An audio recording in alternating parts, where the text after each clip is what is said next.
Bonjour à vous, les amis. Hier, l'Ukraine, les services spéciaux ukrainiens, en particulier le service de sécurité d'Ukraine, ont mené une opération spéciale sans précédent, au cours de laquelle, selon la déclaration du SBU, plus de 40 appareils de l'aviation stratégique russe ont été touchés sur 4 aérodromes de la soi-disant Russie. Et c'est magnifique. Voilà, l'avion est en train de finir de brûler. Un seul. Et il y en a encore 7 comme ça. Ici, il vaut sans doute la peine de rappeler un peu l'histoire. C'est justement l'Ukraine qui a remis à la soi-disant Fédération de Russie un bon nombre d'appareils de l'aviation stratégique.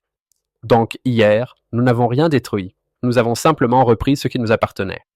Et d'ailleurs, si les Russes n'utilisaient pas cet élément de la triade nucléaire pour frapper des immeubles résidentiels ukrainiens, peut-être qu'on n'y aurait même pas touché. Je plaisante. Bien sûr, il fallait de toute façon les détruire.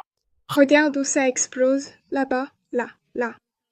Ça brûle carrément, on le voit bien. Qu'est-ce que c'est? Et voilà, ça vient encore d'exploser à l'instant. Hier, nous avons célébré une fête nationale, tandis que pour les Russes, c'était une tragédie nationale, un jour noir pour l'aviation russe, comme ils ont eux-mêmes commencé à l'écrire sur les réseaux sociaux. Et tout cela, c'est grâce au service de sécurité d'Ukraine et à de petits drones, mais très précis. Voilà, le drone vient encore de décoller. On ne comprend pas du tout d'où il décolle. Le voilà, le clown. Hop, comme ça, sans raison. Hop, c'est du sérieux. Putain. Jusqu'où la technologie est allée. Comme je l'ai déjà dit à plusieurs reprises, le FPV a un énorme potentiel de développement. Ils sont devenus le principal moyen de destruction sur le champ de bataille et sont parfaitement adaptés à de telles opérations de sabotage. Je vous encourage maintenant à vous abonner à ma chaîne. C'est important. Et puis regardez cette vidéo jusqu'à la fin, car à la fin, il y aura une annonce très importante sur la collection FPV. FPV. Ainsi, hier, le service de sécurité ukrainien a démontré un niveau vraiment élevé d'opération spéciale. Personne au monde n'a jamais rien fait de tel. L'opération spéciale en plusieurs étapes s'est soldée par un succès pour l'Ukraine et par une défaite et une humiliation majeure pour la soi-disant Fédération de Russie. En très peu de temps, plus de 40 appareils russes ont été attaqués à l'aide de drones FPV, y compris des appareils de type A-50 et des avions de transport militaire. Mais la plupart d'entre eux appartiennent à l'aviation stratégique. En même temps, cette opération a aussi été une énorme gifle pour le FSB, car la préparation et la coordination de cette opération se déroulaient juste sous le nez des Russes. En effet, ce sont les Russes eux-mêmes qui ont publié sur leurs réseaux sociaux l'information selon laquelle l'un des hangars où se déroulait la préparation était situé dans la ville de Tcheliabinsk. Ils auraient mieux fait de se taire, au lieu de se couvrir ainsi de ridicule. Qu'est-ce qu'ils ont donc sous leur nez? Cette opération démontre que personne et rien dans la soi-disant Russie ne peut être en sécurité, même si tu as amené plein de moyens de défense antiaérienne. Même si tu penses que tout est protégé chez toi. Non, l'Ukraine peut atteindre les Russes où elle veut et comme elle veut. Qu'ils se mettent maintenant à marcher en regardant derrière eux. Cette opération revêt une grande importance aussi bien pour nos partenaires internationaux, et pas seulement en ce qui concerne l'expérience de la conduite de telles opérations, car eux n'en ont pas, mais aussi parce qu'une partie de la triade nucléaire russe a été touchée. C'est important dans un contexte géopolitique. La Russie, avec son agitation constante de l'arme nucléaire, est devenue hier la risée du monde. Les Russes étaient presque en larmes. Certains propagandistes en ont perdu la parole. Une opération spéciale d'envergure menée par les services secrets ukrainiens. Un coup porté en plein cœur. Les gens sont mal à l'aise. Les gens se posent des questions. Vous comprenez ce que ça sent? Voilà maintenant, voilà maintenant, voilà maintenant, voilà maintenant je me tais, parce que j'ai perdu l'usage de la parole. Les Russes sont passés assez vite par toutes les étapes. Au début, il y a eu un déni total. Les propagandistes ne croyaient pas que c'était possible. Et voici les avions que l'Ukraine va poster. Et où est la garantie que ce sont tous de vrais avions? Où est donc la garantie? Puis leur déni a commencé à s'effondrer, mais seulement partiellement. Il y a eu une opération, mais elle n'a probablement pas été menée par l'Ukraine. Une opération de très grande envergure. L'Ukraine n'en est pas capable. Seule une coalition dans laquelle il y a des Britanniques en est capable. Mais assez rapidement, les Russes ont sauté toutes les étapes suivantes et sont immédiatement passés à l'acceptation avec l'espoir du meilleur. Parfois, la défaite nous rend plus forts. Et seul l'un des Russes médiatiques a utilisé un épithète approprié pour décrire de façon éloquente ce qui s'est passé. Nous n'avons besoin d'aucune négociation. Aujourd'hui, on nous en a mis plein la gueule. Aujourd'hui, on nous en a mis une à Irkoutsk. Ils ont montré leur force. Ils ont montré leur stratégie. Ils ont prouvé qu'ils agissent. Ils nous ont encore une fois craché au visage. D'autres propagandistes ont essuyé leurs larmes, insulté et critiqué le commandement militaire russe. Ils ont ensuite exprimé leur grande joie face à l'opération du SBU. Il s'agit d'une opération ennemie de premier ordre. C'est, eh bien, tel. Eh bien, cela signifie que nous sommes déjà habitués à tout, n'est-ce pas? Mais nous n'avons pas encore vu exactement cette complexité de l'opération. En effet, c'est une opération sans précédent et nous ne pouvons probablement pas encore en saisir toute l'ampleur. Il faut encore un peu de temps. Mais les Russes ont déjà ressenti l'humiliation nationale. Bon, soyons honnêtes, les gens réagissent. Les gens n'aiment pas ça.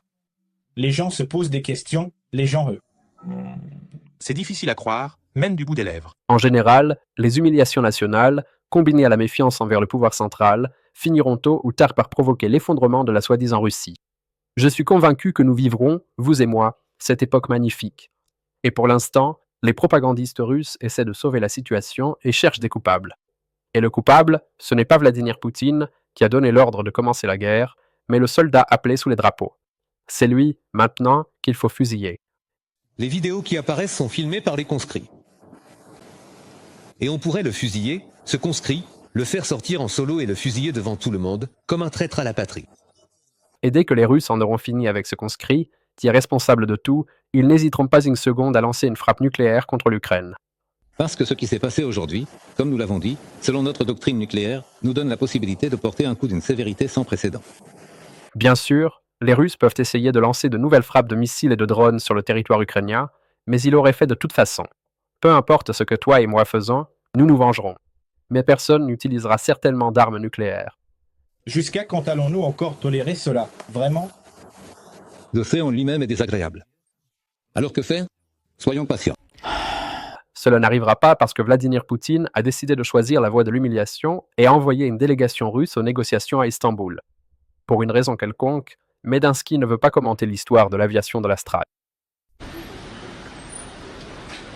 Vladimir Rostislavovitch, dites-moi s'il vous plaît, que pensez-vous des frappes sur le territoire russe? Demain et aujourd'hui. J'ai tout vu, je sais tout. Tout sera demain. Les négociations à Istanbul doivent avoir lieu aujourd'hui, dans l'après-midi. L'Ukraine a apporté sa version du mémorandum en anglais et en ukrainien, et les Russes sont très vexés que ce ne soit pas en russe. Et c'est bien normal, nous allons suivre les actualités. Et maintenant, je dois vous parler d'une grande collecte que nous avons lancée aujourd'hui avec Monoban. Nous collectons 70 millions de hryvnia pour 220 intercepteurs de Shahed et pour 1500 FPV anti-aériens afin d'abattre les drones de reconnaissance russes. Et pour un don de 300 hryvnia ou plus, vous pouvez même gagner un appartement à Pechersk. Alors dépêchez-vous, participez et aidez à protéger notre ciel. Toutes les informations nécessaires se trouvent dans la description de cette vidéo. En attendant, grâce à vous, nos soldats ont déjà reçu 290 autres FPV de différents types. Nous, l'équipage peurin de la compagnie UPAC, Tchornistries, de la 103e brigade nommée d'après Andrei Sheptitsky, souhaitons exprimer notre gratitude au sponsor permanent de nos frappes, de notre travail, Serhiy Sternenko et à sa communauté pour une nouvelle livraison de coupe-câbles de 10 pouces, qui nous aideront à détruire l'ennemi dans la région de Soumy. Continuons à faire des dons. Le coupe-câble doit continuer. Gloire à l'Ukraine. Je tiens à exprimer ma gratitude à Serhiy Sternenko et à ses abonnés, au nom du 110e VOMBR, 3e peloton des complexes aériens sans pilote, pour les drones fournis. Merci beaucoup de nous aider à détruire les Ruskov. Je vous souhaite la santé. Nous sommes le peloton des drones d'attaque de la 10e brigade d'assaut de montagne. Nous tenons à remercier la communauté de Serhiy Sternenko, ainsi que Serhiy Sternenko lui-même, pour les 50 drones FPV qui nous ont été fournis. Nous continuerons à anéantir les Ruskov. Gloire à l'Ukraine. Gloire aux héros. Nous vous souhaitons une santé cosaque de fer. Nous sommes les combattants du bataillon d'intercepteurs du 39e régiment de missiles anti-aériens. Nous exprimons notre sincère gratitude à la communauté de Serhiy Sternenko ainsi qu'à M. Serhiy lui-même pour la nouvelle livraison de 30 drones avec lesquels nous allons abattre les ailes de l'ennemi. Gloire à l'Ukraine. Gloire aux héros. Investissez dans les nouvelles technologies. Investissez dans votre propre sécurité. Investissez dans la protection de notre ciel et continuez à soutenir les forces de sécurité et de défense de l'Ukraine.